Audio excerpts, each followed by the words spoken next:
So you think that the oven's not heating or cooking properly? Well, don't be surprised if the tech wants to do a cookie test. And also, something you can absolutely do yourself. So to start the video, I'm going to go ahead and set the oven for 325 degrees Fahrenheit, and that's what the package for the cookie dough calls for in the baking instructions. Here I'm just fast forwarding through the preheat, which is kind of neat because you can see the bake element pulsing on and off. Once the preheat is achieved, I'm going to go ahead and immediately put the first batch of cookies in, which is typically not advised to do. The reason being is that when your oven goes through the preheat process, the air is up to temperature, but the oven cavity is not, which means your oven will really struggle to hold its temperature.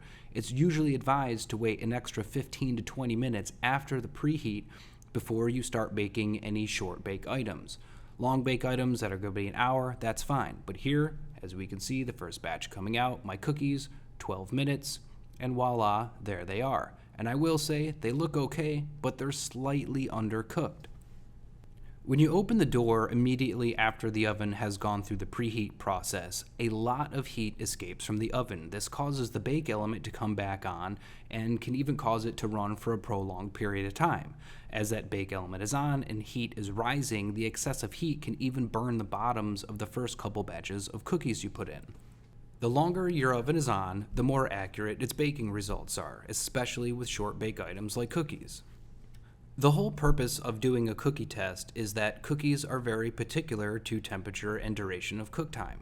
If your oven can accurately bake cookies, well then it can basically accurately cook anything else.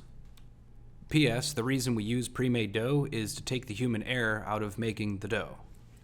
So here we have the second batch of cookies, and in my opinion, they look slightly better than the first batch, and in just a moment, we'll do a side-by-side comparison.